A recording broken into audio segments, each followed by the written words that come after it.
Welcome back to A Course in Miracles. I'm your reader, Joseph Cooperwood, and today I'll be completing the first chapter of the text of A Course in Miracles. This is Section 7 of Chapter 1. Chapter 1 is titled The Meaning of Miracles. Section 7 is titled Distortion of Miracles. Distortion of Miracle Impulses, correction. And again, if you've just joined me, I'm Joseph, and I'm reading the great book, A Course in Miracles. One section a day, as close to a section as every day as I can.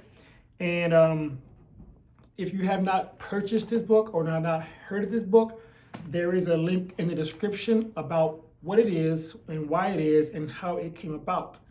And I just totally enjoy reading this book. And I've done the whole 1 year course for students. It's a 1 year dedication.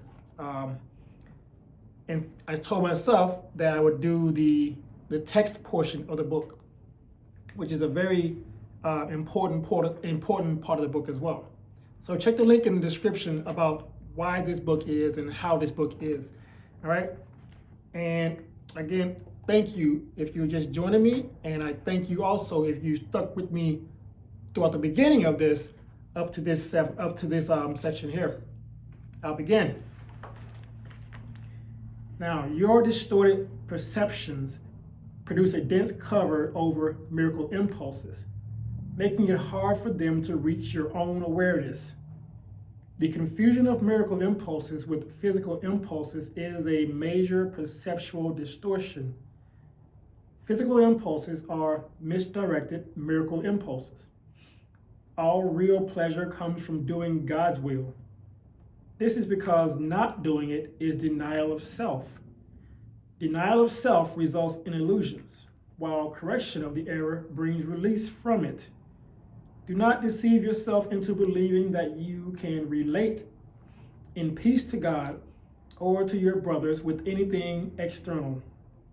Child of God, you were created to create the good, the beautiful, and the holy. Do not forget this. The love of God for a little while must still be expressed through one body to another because vision is still so dim.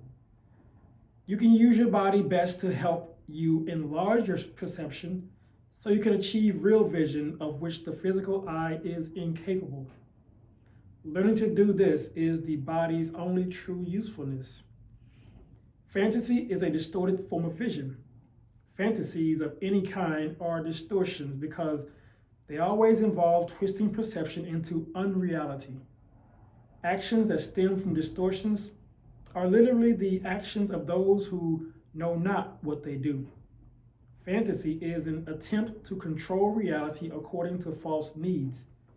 Twist reality in any way, and you are perceiving destructively. Fantasies are a means of making false associations and attempting to obtain pleasure from them. But although you can perceive false associations, you can never make them real except to yourself. You believe in what you make. If you offer miracles, you will be equally strong in your belief in them. The strength of your conviction will then sustain the belief of the miracle receiver. Fantasies become totally unnecessary as the wholly satisfying nature of reality becomes apparent to both giver and receiver. Reality is lost through usurpation, which produces tyranny. As long as a single slave remains to walk the earth, your release is not complete. Complete restoration of the sonship is the only goal of the miracle-minded. This is a course in mind training. All learning involves attention and study at some level.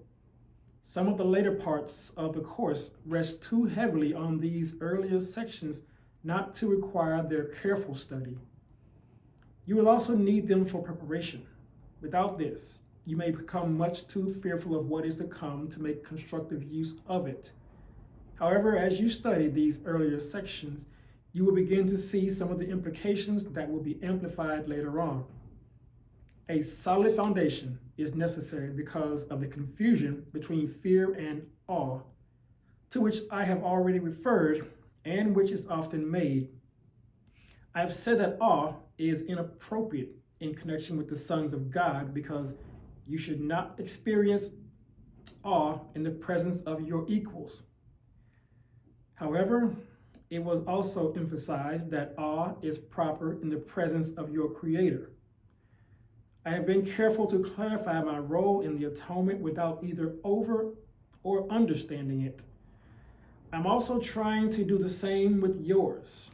I have stressed that awe is not an appropriate reaction to me because of our inherent equality.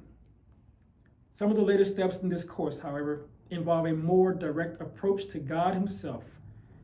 It would be unwise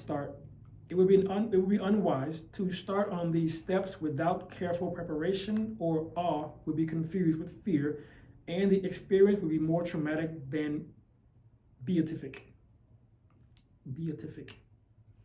Healing is of God in the end. The means are being carefully explained to you. Revelation may occasionally reveal the end to you, but to reach it, the means are needed.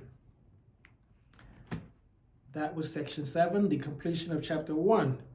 My personal takeaway from this is the beginning of the 4th paragraph. The sentence is, "This is a course in mind training."